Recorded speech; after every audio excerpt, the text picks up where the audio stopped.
To the commerce achiever platform. इस video के through हम कवर कर रहे हैं कैपिटल गेन का चैप्टर और हमने एक इंट्रोडक्टरी पार्ट कवर किया जो कि बहुत ज़्यादा इंपॉर्टेंट है। तो प्लीज़ आप वो वीडियो देखने के बाद ही आप सेकेंड वीडियो पे स्विच करेंगे, ठीक है। तो इस वीडियो के थ्रू हम कवर करेंगे, ठीक है, कैपिटल एसेट की मीनिंग जो कि कवर्ड है अंडर सेक्शन 2 सब क्लॉज 14, ठीक है। मैं आपको स्ट्रेट अप बोल सकती हूँ कि जाओ और इसको याद कर लो, जाओ इसको रीड कर लो। I am not doing that, I am working with you, so you have to work with me, ठीक है। तो यहाँ पे जब मैं कराती हूँ तो मेरा मोटो क्या रहता है कि यहाँ पे अंडरस्टैंड करके मेमोराइज करके जाना है, ठीक है। Because not more is required, straight away definition में क्या बताना होगा, ठीक है। तो यहीं पे समझना है और यहीं पे मेमोराइज करके जाना है। क्या होता है capital asset? Income tax act के अकॉर्डिंग मेंशन हुआ है, प्रॉपर्टी ऑफ एनी काइंड, किसी भी तरीके की प्रॉपर्टी हो, ठीक है, वेदर और नॉट कनेक्टेड विथ बिजनेस, चाहे वो बिजनेस से कनेक्टेड हो या बिजनेस से कनेक्टेड नहीं हो, वेदर और not connected with the business और प्रोफेशन, ठीक है। ये फर्स्ट पॉइंट दिया है और उसमें नेक्स्ट है एनी सिक्योरिटी, किसी भी तरीके की सिक्योरिटीज, ठीक है, held by the foreign institutional investor which is invested in, इन्होंने किस में इन्वेस्ट किया, invested in such securities in accordance with SEBI act, ठीक है। सेबी एक्ट के अकॉर्डिंग उन्होंने उसमें इन्वेस्ट किया, ठीक है। तो जितना एक्सप्लेनेशन पॉइंट है उतना मैं एक्सप्लेन कर रही हूँ। तो कैपिटल एसेट क्या इंक्लूड करता है? हर तरीके की, किसी भी तरीके की प्रॉपर्टी इंक्लूड करता है, चाहे वो बिजनेस और प्रोफेशन से कनेक्टेड हो या नहीं हो। तो क्वेश्चन आपको पूछता है कि क्या जो प्रॉपर्टीज हैं वो बिजनेस से कनेक्टेड नहीं है तब भी वो कैपिटल एसेट मानी जाएंगी? यस, क्योंकि यहाँ पे यूज हुआ है वेदर और नॉट कनेक्टेड है, ठीक है। और आपकी any kind of securities by the held by the foreign institutional investors, ठीक है। फॉरेन इंस्टीट्यूशनल इन्वेस्टर क्या है? तो आई एम वेरी श्योर कि आपको इसकी मीनिंग पता होगी और उनके बारे में पता होगा, ठीक है। तो ये चीज़ें इंक्लूड होती हैं आपकी कैपिटल एसेट में। एक्सक्लूड क्या होता है? एक्सक्लूड का मतलब, अब जो मैं ये लिस्ट देने जा रही हूँ ये सारी चीज़ें कैपिटल एसेट नहीं हैं, ठीक है। कौन सी? एक आपका स्टॉक इन ट्रेड, ठीक है। स्टॉक इन ट्रेड का मतलब क्या होता है? आपके रॉ मटेरियल हो गए, आपके कंज्यूमर्स वगैरह हो गए जो कि बिजनेस प्रोफेशन से रिलेटेड है, ये स्टॉक इन ट्रेड नहीं होते हैं, सॉरी कैपिटल एसेट नहीं है। दूसरा आपका पर्सनल इफेक्ट्स। पर्सनल इफेक्ट्स का क्या मतलब होता है? पर्सनल इफेक्ट का मतलब है कोई भी मूवेबल प्रॉपर्टी, ठीक है। अगर मूवेबल प्रॉपर्टी की बात करें तो ये स्पेसिफिकली डिफिनीशन में वर्ड यूज हुआ है वियरिंग अपीयरल एंड फर्नीचर, ठीक है। जो कि एसएससी पर्सनल इफेक्ट, जो कोई भी मूवेबल प्रॉपर्टी, ठीक है, चाहे वो वियरिंग अपीयरल हो या फर्नीचर हो, जो कि एसएससी यानी जो भी एसएससी होगा या उसका कोई भी फैमिली मेंबर जो उसके ऊपर डिपेंडेंट है, ठीक है। तो एसएससी प्लस एसएससी के ऊपर डिपेंडेंट, उनके पास रखा हुआ है पर्सनल यूज के लिए, ठीक है, पर्सनल यूज के लिए रखा हुआ है, ठीक है। वो सारे आपके पर्सनल इफेक्ट हो गए। और अगर ये सारे आपके पर्सनल इफेक्ट हो गए तो इन पे क्या होगा? इन्हें कैपिटल एसेट नहीं माना जाएगा, ठीक है, कैपिटल एसेट नहीं माना जाएगा। लेकिन अभी कैची पॉइंट है, ये एक्सक्लूड करता है, ये जो डिफिनीशन है पर्सनल इफेक्ट की, ये एक्सक्लूड करती है किसको? ज्वेलरी को। इसका मतलब कि, ठीक है, इसका मतलब कि क्या जो एक्सक्लूजन वाले पॉइंट्स हैं वो कैपिटल एसेट आपके हो जाएंगे, ठीक है। जो एक्सक्लूजन पॉइंट है वो क्या हो जाएंगे? वो कैपिटल एसेट हो जाएंगे, क्लियर हो रहा है क्यों? क्योंकि मैं बार बार बता रही हूँ, एक्सक्लूड में आपका लिखा है पर्सनल इफेक्ट और पर्सनल इफेक्ट की ये डिफिनीशन दी हुई है। तो एक्सक्लूड है आपके पर्सनल इफेक्ट, यानी उन पे कैपिटल एसेट उन्हें नहीं माना जा रहा है, लेकिन पर्सनल इफेक्ट की डिफिनीशन से ये एक्सक्लूड है ज्वेलरी से, तो वो आपकी कैपिटल एसेट हो गई। और क्या क्या एक्सक्लूड है आपकी? Archaeological collections, drawings, paintings, sculptures, ठीक है, और एनी वर्क ऑफ आर्ट, ये सारी जो है आपकी कैपिटल एसेट की डिफिनीशन से एक्सक्लूड है, यानी ये सारी क्या है? कैपिटल एसेट है, ठीक है। और सेक्शन 2 सब क्लॉज 14 के अंदर ज्वेलरी की कुछ एक्सप्लेनेशन दी हुई है कि ऑर्नामेंट्स क्या है, स्टोन्स क्या है, वो एक बार देख लेंगे, ठीक है। ऑर्नामेंट्स यानी गोल्ड, सिल्वर, प्लैटिनम वगैरह के बारे में उन्होंने एक एलोबरेटिव टर्म्स को यूज़ किया है, ठीक है।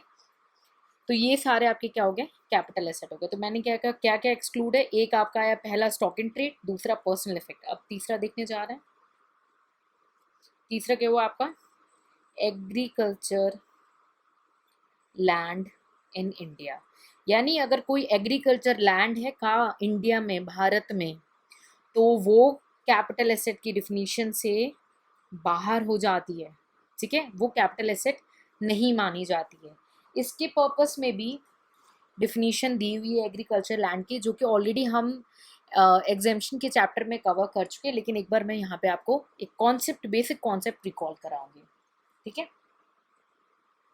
एग्रीकल्चर लैंड इन इंडिया जो है वो कैपिटल एसेट नहीं, तो एग्रीकल्चर लैंड क्या होता है उसकी डिफिनीशन एक बार यहाँ पे रिकॉल करते हैं।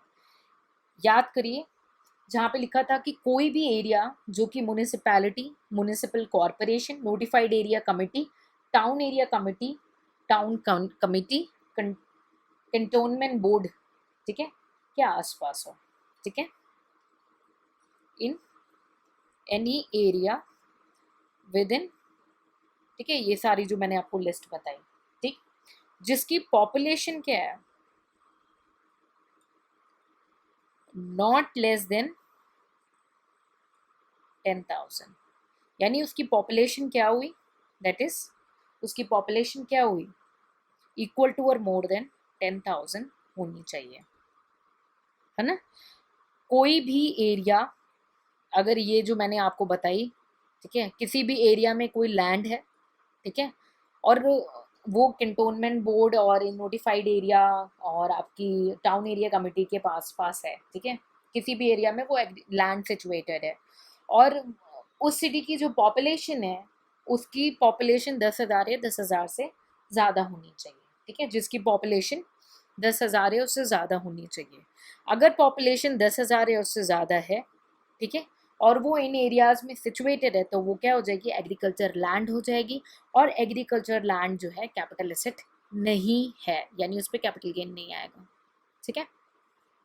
ये तो ए पार्ट था एग्रीकल्चर लैंड के डिफिनीशन का। अब बी पार्ट देखते हैं। बी पार्ट में क्या मेंशन है, क्योंकि जो लैंड है वो कहाँ पे सिचुएटेड है? जो लैंड है वो आपकी सिचुएटेड है इन एनी एरिया, किसी भी एरिया में, विद इन डिस्टेंस, ठीक है, any area with in distance, कितने डिस्टेंस में? उसको 3 पार्ट में डिवाइड किया गया है, ठीक है, कोई भी area with in distance, not being more than 2 kilometre, यानी कि वो जो लैंड है वो कहाँ पे सिचुएशन है?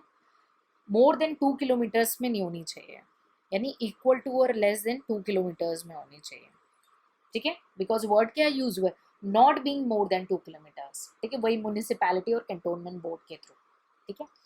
एंड वर्ड यूज हुआ है, प्लस जिसकी पॉपुलेशन क्या है? मोर देन 10,000 है ना, बट नॉट एक्सीडिंग 1 लाख, यानी इक्वल टू और लेस देन 1 लाख उसकी पॉपुलेशन है। 1 सेकेंड, ठीक है। अगर वो लैंड जो है वो सिचुएटेड है किस एरिया में?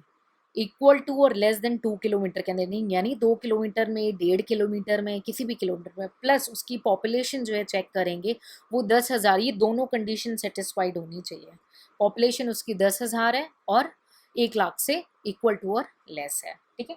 सेकेंड कंडीशन क्या है, not being more than 6 kilometre, ठीक है, 6 किलोमीटर से ज़्यादा नहीं होनी चाहिए, यानी equal to less than 6 kilometre होनी चाहिए, जिसकी पॉपुलेशन क्या है, and which has a population of more than 1 lakh, ठीक है, बट नॉट एक्सीडिंग 10 लाख, यानी इक्वल टू और लेस देन 10 लाख होनी चाहिए। और लास्ट क्लॉज क्या है उसका, not being in a more than 8 kilometre, plus last condition क्या है, जिसकी पॉपुलेशन क्या है, मोर देन 10 lakhs है, ठीक है। तो ये पॉपुलेशन की क्राइटेरिया है और ये आपकी डिस्टेंस की क्राइटेरिया है। आई होप आपको अब रिकॉल हो गया होगा जो हमने इसको सेक्शन 10 में कवर किया था। अगर इस एरिया में वो फॉल कर रहा है, ये दोनों कंडीशन सेटिस्फाइड हो रही हैं, ठीक है, इस एरिया में फॉल कर रहा है तो वो लैंड क्या हो जाएगी, एग्रीकल्चर लैंड हो जाएगी। और एग्रीकल्चर लैंड जो है हमारी, वो एक्सक्लूड है कैपिटल एसेट की डिफिनीशन से, यानी वो कैपिटल एसेट नहीं होगी, उस पर कैपिटल गेन नहीं होगा, ठीक है। तो कैपिटल एग्रीकल्चर लैंड हमारा थर्ड था। फोर्थ पॉइंट है हमारा 6.5%, ठीक है, गोल्ड बॉन्ड जो कि 1977 का है, 7% गोल्ड बॉन्ड जो 1980 का है, ठीक। और लास्ट आपका नेशनल डिफेंस गोल्ड बॉन्ड जो आपका 1980 का है, ठीक है। ये ईयर्स के साथ, कई बार ना ईयर में स्विच करके आपको कंफ्यूज करते हैं। फिफ्थ जो है आपका स्पेशल बियरर बॉन्ड जो कि 1991 का है। सिक्स्थ है आपका gold deposit bond, deposit bond है ये, ठीक है, गोल्ड डिपॉजिट बॉन्ड जो है आपका 1999 का। And the last and the seventh case is the deposit certificate, ठीक है, डिपॉजिट सर्टिफिकेट जिसको इशू किया है किसने, किस स्कीम के अंदर, under gold monetisation deposit certificate जो कि इशूड हुआ है अंडर गोल्ड मोनेटाइजेशन स्कीम 2015, ठीक है। सो ये जो 7 पॉइंट्स हमने डिस्कस किए, ये कैपिटल एसेट की डिफिनीशन के बाहर है, यानी ये कैपिटल एसेट नहीं है। और अगर कैपिटल एसेट नहीं है तो पहला लेक्चर रिकॉल करेंगे, जब कैपिटल एसेट नहीं है तो कैपिटल गेन नहीं होगा, ठीक है। इसीलिए फर्स्ट लेक्चर बहुत बहुत ज़्यादा इम्पॉर्टेंट है आपको अंडरस्टैंड करने के लिए, ठीक है। तो आई होप आपको पूरा कॉन्सेप्ट जो है इस वीडियो से क्लियर हो गया कि कैपिटल एसेट होता क्या है, ठीक है। ये बहुत ज़्यादा इम्पॉर्टेंट मीनिंग है, आपको क्लियर होनी चाहिए, इसीलिए इस पे वीडियो कवर कराया मैंने। नहीं तो मैं आपको स्ट्रेट अवे बोल सकती थी कि जाओ घर पे बैठ के रीड कर लो, but it's not, it's very important to understand. The most important पहला ही पॉइंट है, अगर आप लास्ट लेक्चर को देखें, कि पहले ही हमें ये जज करना है कि वो कैपिटल एसेट है या नहीं है, ठीक है। So I hope you are clear with this. Take care, see you in the next lecture.